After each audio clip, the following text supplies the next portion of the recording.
हमारे बॉडी के साथ।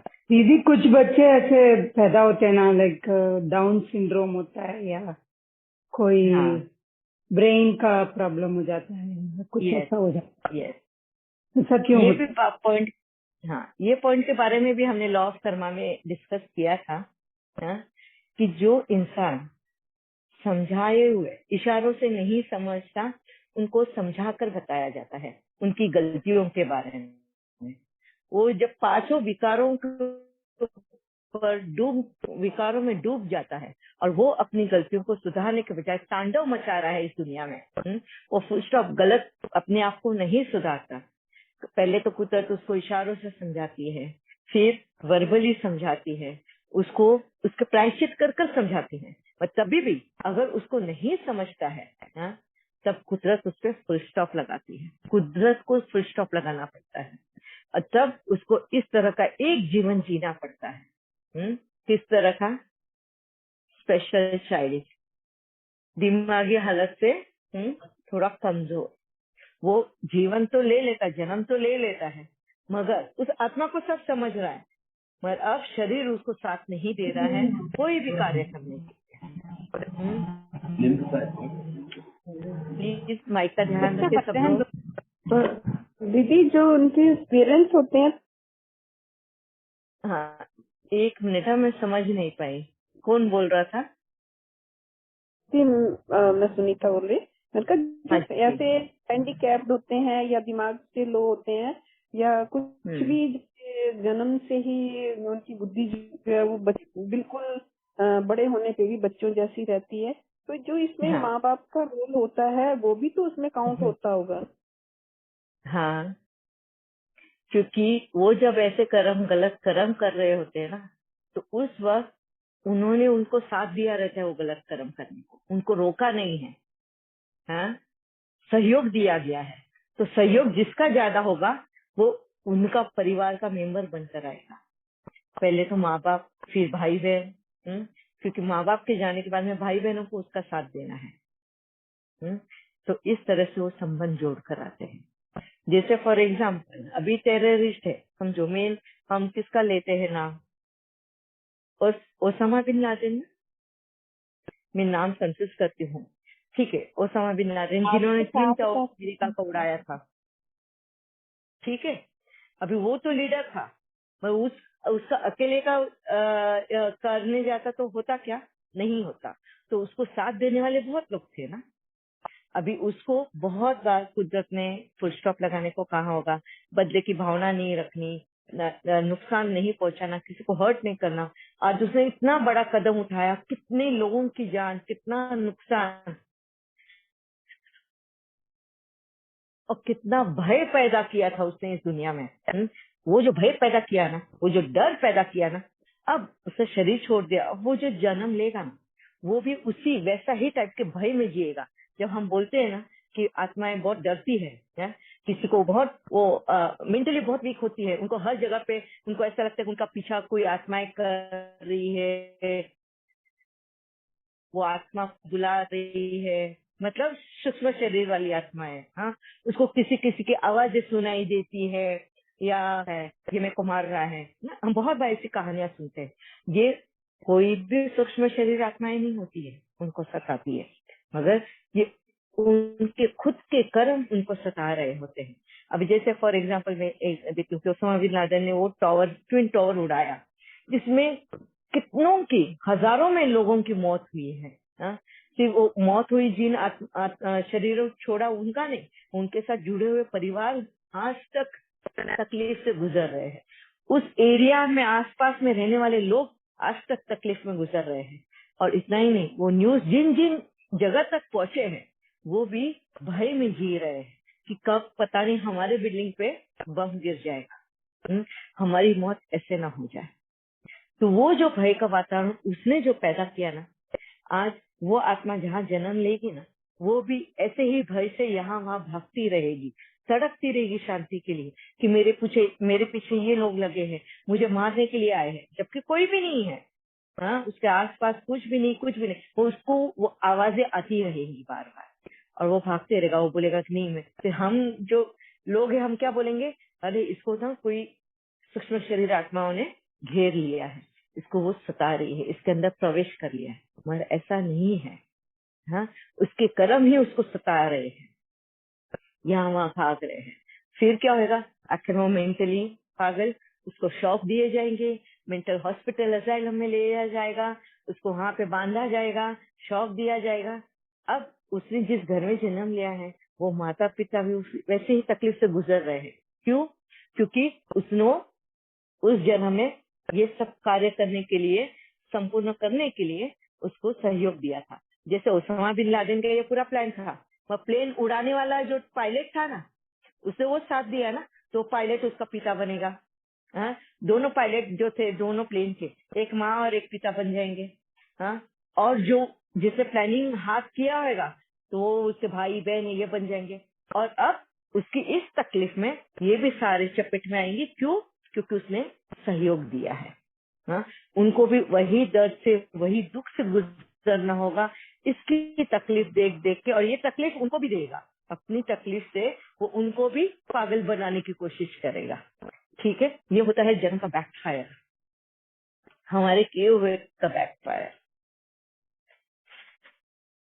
तो जब कुदरत हमें इशारा देती है गलत काम करने के लिए, गलत हम विक्रम करते हैं विकारों की वजह से, हाँ, इन 5 विकारों में कभी भी हम अगर आए और हम फुल स्टॉप नहीं लगाते, बढ़ाते ही जाते हैं, तब जाके कुदरत हस्तक्षेप करती है।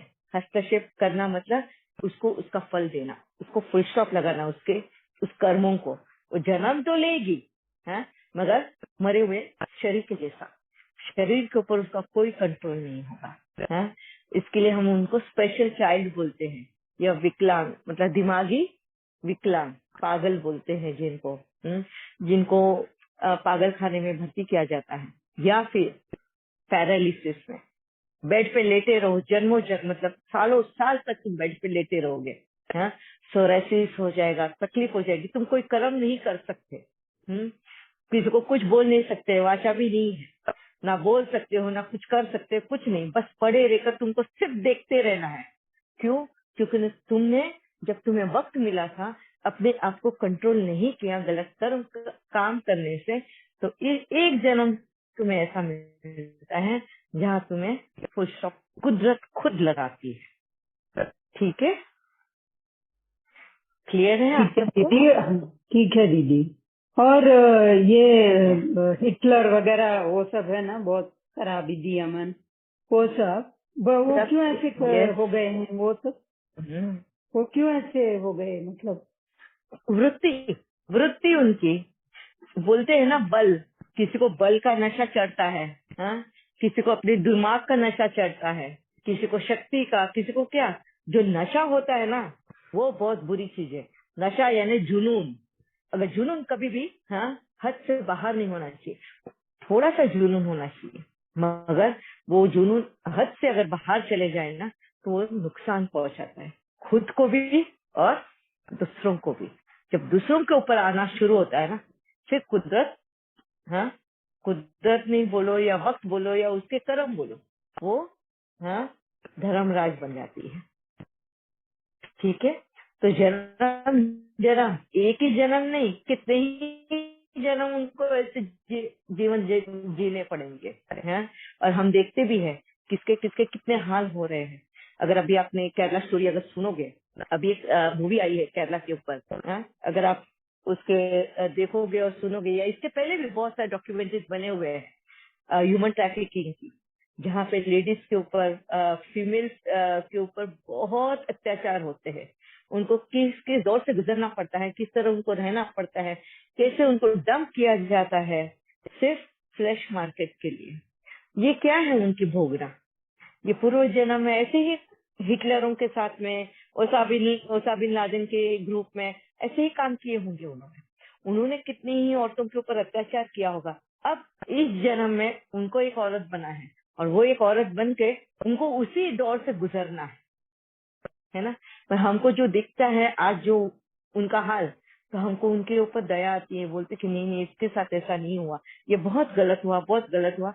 हम जज करते हैं और अपना जजमेंट पास भी करते हैं। इसके बाबा बोलते हैं ना, कोई संकल्प मत चलाओ, हर एक का अपना कर्मों का हिसाब किताब है। बस उनको कहो कि ये जो किया है ना, अब भुगत रहे हो, मगर अब शिद्दत से उस भुगत रहे हो वापस से क्रिएट मत करो, इससे सीखो कि तुमको ये गलतियां नहीं करनी है फिर से।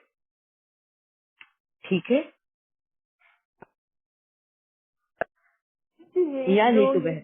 ड्रग्स, जो ये ड्रग्स वगैरह बेचते हैं या बच्चे जो पीते हैं या दूसरे पीते हैं, तो इनकी इतनी बुरी हालत होती है। इनके पेरेंट्स जितना मर्जी मना करें लेकिन वो मानते नहीं, एक जैसे एडिक्टेड हो जाते हैं। तो उनकी भी तो बहुत ज्यादा हालत खराब हो जाती है ना। फिर वो अगर वो बचना भी चाहें तो उससे बच नहीं पाते हैं। मतलब नशा तो कोई भी चीज का नशा है तो वो उससे बचना तो बहुत ही मुश्किल है। तो इसके लिए मतलब इंसान को क्यों ये इतनी ज्यादा इस चीज के लिए अट्रैक्ट होता है, और क्यों इससे बचने के भी कोई उपाय तो होंगे? बचने के उपाय मतलब भोगनी है। उन्होंने पैसे की लालच में आकर उन्होंने अगर वो खेती की होगी, अगर आपको पता है अफीम गांजा इनकी खेतियां की जाती है, फार्मिंग की जाती है, हाँ, वो क्यों की जाती थी पहले के जमाने में? हाँ, पहले के इलाज के जमाने लिए में होती होगी, कुछ इलाज के लिए थोड़ा हुआ बहुत, करती थी। ये है ना? थोड़ा बहुत सिर्फ इलाज के लिए ही होता था। और उस वक्त क्या था, जब द्वापर में या द्वापर के आखिर में राजाओं का दूसरे राजाओं पे लड़ाई लड़ते थे और कोई राजा हार जाता था, तो उसके राज्य के जो सिटीजन्स होते थे, प्रजा होती थी, उनको उनके ऊपर कब्जा किया जाता था। और जो जीता हुआ राजा है ना, उन कब्जा किया हुआ प्रजा है, उनको वो लेबरियस काम करवाते थे उनसे। अभी अगर हम देखते हैं, बड़े बड़े पहाड़ों के ऊपर महल बने हुए हैं, मंदिर बने हुए हैं, कितने बने हुए हैं। आज तो हमको चढ़ के जाने के लिए रास्ते बने हुए हैं। आप सोचो, जिस वक्त ये बने हुए थे, इतने बड़े बड़े पत्थर ऊपर लेकर जाना, बनाना, करना, ये सारे हारे हुए राजा की जो प्रजा होती थी ना, उनसे करवाया जाता था। उनको रस्सियों से बांध के एक लाइन में खींच कर लेकर जाया करते थे। उनको दिन रात मेहनत करवाते थे। और उनका जब शरीर दर्द करता था, जख्में हो जाती थी, तो उस वक्त ये अफीम गांजा जो वो खेती उगाते थे ना, ये दवाई के रूप में उनको रोज रात को दी जाती थी, ताकि उनको नींद तो भी आए कम से कम। हाँ, जितना उनसे शोषण किया जाता था। और उस वक्त ये यूज होता था दवाई के तौर पर। मगर आज पैसे कमाने के लिए, हाँ, पैसे कमाने के लिए जब ये यूज किया जाता है, जिन्होंने ये आदतें डाली है इंसानों में, आज उनको भी उस चपेट में आना है, उनको भी वो भुगतना है। एक जन्म उनका वो होता है कि वो खुद चर्सी बन जाते हैं, गंजेले बन जाते हैं। उनको वो उससे गुजरना पड़ता है, उनको वो दर्द सहन करना पड़ता है, उनके परिवार को भी। क्यों? क्योंकि ये परिवार वही परिवार है, वही लोग है सहयोग देने वाले, जो उनको पिछले जन्म में पैसों के लिए साथ देते थे। ठीक है, ये सब कर्मों का लेखा जोखा है।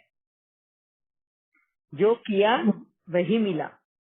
वो ग्रेट वॉल ऑफ चाइना वगैरह है ना दीदी, ऐसे ही? हाँ जी, yes yes, great wall of China. वो ही नहीं, अगर आप देखोगे, अगर हम जाते हैं कितनी ही जगह पर ना घूमने, राजस्थान भी घूमने जाओ, कितने बड़े बड़े महल बने हुए हैं। यहाँ महाराष्ट्र में भी आओ, शिवाजी महाराज के कितने बड़े बड़े महल, और कहाँ माउंटेन के छोर पे, मतलब in top peak of the mountain पे महल बनाए हुए हैं, ये बनाए हुए हैं। तो इतने माउंटेन चढ़ कर वो महल बनाना, सोचो आप कैसे बनाया होगा। उस वक्त तो कोई औजार नहीं थे, कोई मशीनरी, इलेक्ट्रिसिटी, कुछ भी नहीं था।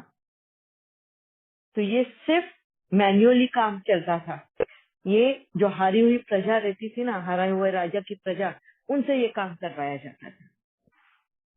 और ऐसे इसमें ये सब, हाँ, कर्मों की गुह्य गति है। बस इतना समझना है, हर एक को अपने कर्म फेरने ही है। जो किया है हमको उस दर से गुजरना ही है। ठीक है या नहीं तो बहन? ओम शांति दीदी। ओम शांति। दीदी मेरी बुआ की नहीं है ना, तो उनकी बेटी की ना जल्दी शादी कर दी हमने। तो वो जब शादी के बाद उसके 1 साल बाद नियर अबाउट उसकी बेटी हो गई। फिर उसके ना 1.5 साल बाद वो फिर प्रेग्नेंट हो गई। तो ना जब उनके घर वालों को पता चला ससुराल में, प्यार तो वो बहुत करते हैं पर उसको ना पिल्स दे दी ताकि ना, वो बहुत छोटी है, बेटी पहले छोटी है, वो खुद छोटी है, तो इसका अबॉर्ट हो जाएगा, इसलिए पिल्स दे दी उसको, बेटी को। तो फिर जब उसके मायके वालों को पता चला तो वो बहुत नाराज हुए, कहते हम नहीं करने देंगे, और हुआ भी नहीं उसका अबॉर्ट। फिर आपस में चलता रहा बहस, तो बेटी ने कहा चलो मैं करूंगी इसे, अबॉर्ट नहीं हुआ। अब जब बच्चा हुआ ना दीदी, तो उसका एक कान ही नहीं था।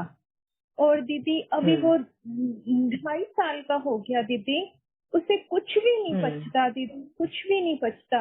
इवन वो नींद में भी है ना, तो नींद में भी उल्टी कर रहा है। मैं अभी देख के आई बच्चे को दीदी।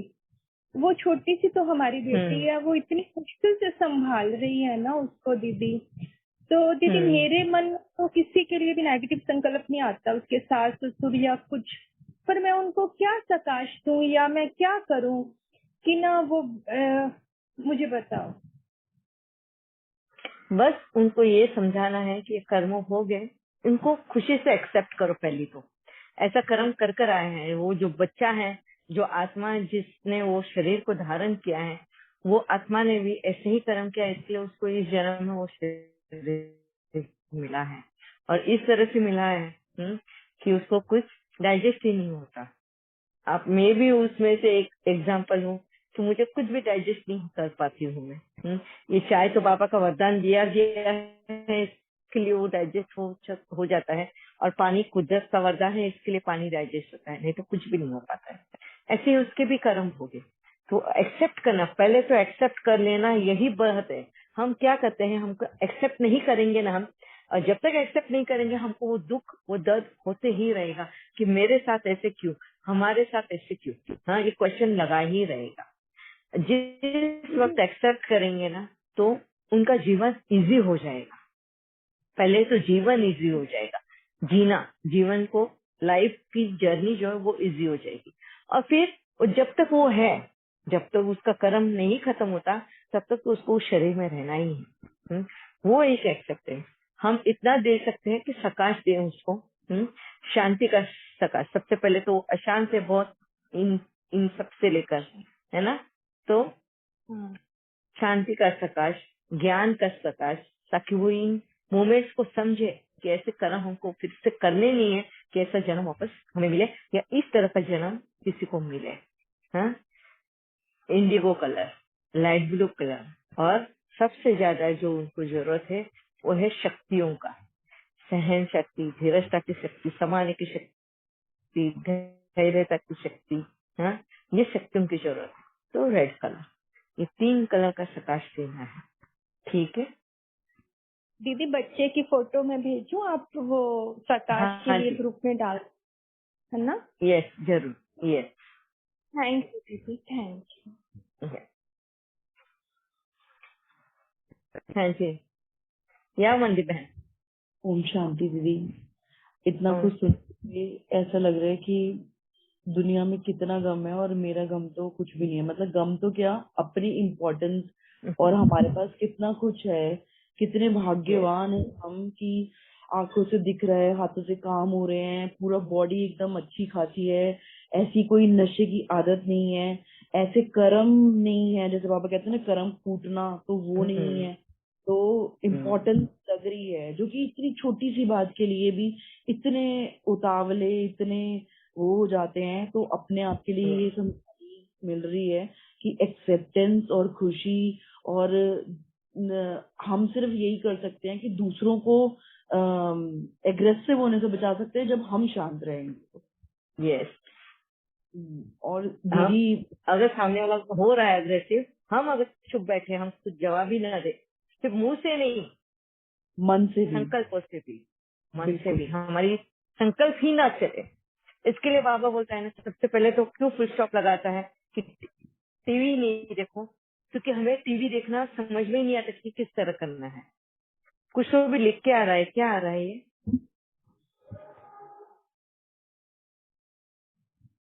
ओके। हाँ सॉरी, मैं कौन से टॉपिक क्या बोल रही थी मैं? कि टीवी भी नहीं देखना चाहिए क्योंकि उससे भी संकल्प चलते हैं। हाँ यस, जब तक कि हमें पता नहीं है कि हमें जो हम देख रहे हैं उसके लिए किस तरह के संकल्प हमारे होने चाहिए।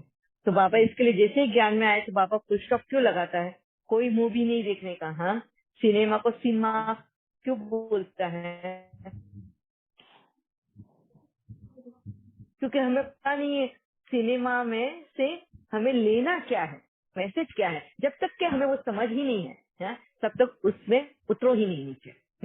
न्यूज हम जैसे अभी न्यूज देखते हैं, टेररिस्ट अटैक हुआ या ह्यूमन ट्रैफिकिंग हुआ, इसके ऊपर रेप हुआ, तो हमारे संकल्प कितने चलते हैं।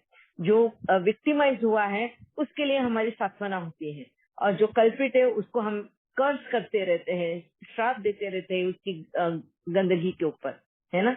हम जज करते हैं और जजमेंट पास करते रहते हैं। इससे क्या हो रहा है? हम भी उस कर्म में बंध रहे हैं बिना कारण, विदाउट एनी रीजन। हम भी कर्म में बंध रहे हैं क्योंकि हमें पता ही नहीं है उसके पीछे की वजह क्या है। आज अगर उसके ऊपर रेप हो रहा है, या आज वो ह्यूमन ट्रैफिकिंग में फंसी हुई है, या उसके ऊपर इतने अत्याचार हो रहे हैं, हो सकता है वो पिछले जन्म में ओसामा बिन लादेन के ग्रुप की थी, कोई इंसान होगी जिसने इतने अत्याचार उनके लोगों के ऊपर किया होगा, उन्हीं लेडीज के ऊपर किया होगा। आज वो उसी पेन से गुजर रही है। तो हम जब तक कि हमें समझ नहीं आता ना ये कर्मों का सिद्धांत, तब तक बाबा बोलते हैं तुम लोग फुल स्टॉप ही लगाओ है, तुमको क्रिएट ही नहीं करना है कर्मों को। ना देखो न्यूज, ना देखो सिनेमा, ना कुछ, बस मेरे साथ में मेरी याद में रहो, मुरली सुनो, मुरली का चयन करो, मनन चिंतन करो। हाँ, तब मैं तुम्हें बताऊंगा कि किस तरह तुमको देखना है और किस तरह की सेवा करनी है ये देखकर। हाँ, और यही वजह है कि मैं आप लोगों के साथ में शेयर करती हूँ कि ये वाला एनिमल प्लेनेट देखो, बीबीसी अर्थ देखो, या ये न्यूज देखोगे तो तुमको न्यूज में क्या करना है? हाँ, संकल्प नहीं चलाना, प्रकाश देना है। कौन सही है कौन गलत है ये हमें जज नहीं करना है। हमेशा एक विक्टिम और एक कल्प्रिट रहेगा ही, क्योंकि कर्मों का हिसाब किताब हो रहा है। ठीक है, बाबा इसके लिए बाजोली का खेल बोलता है मुरली में। बाजोली का खेल पता है ना, कभी ऊपर कभी नीचे, दो लड़के या दो लड़कियां होती है, एक दूसरे के अंदर फंसा के गोल गोल, तो कभी एक लड़की ऊपर, फिर वो नीचे जाएगी तो दूसरी लड़की ऊपर आएगी। तो ये बाजोली का खेल इसके लिए बोलता जाता है कि कभी इसका पलड़ा भारी तो कभी उसका पलड़ा भारी, है ना। ये कर्मों का हिसाब किताब है। इसके लिए हमको कभी जजमेंट पास नहीं करना है, कभी किसको जज नहीं करना है। हर एक जन अपने कर्मों के हिसाब फल मिल रहा है। हमारा काम सिर्फ उनको प्रकाश देना और सही, मतलब उनको सत्य रास्ता बताना, सही रास्ता बताना। ठीक है, गलतियां हुई है उनसे, उनको बड़ा दिल रख के माफ करो। ये समझाना, संकल्पों से ये संकल्प हमें उनको सही रास्ता दिखाने का करना है।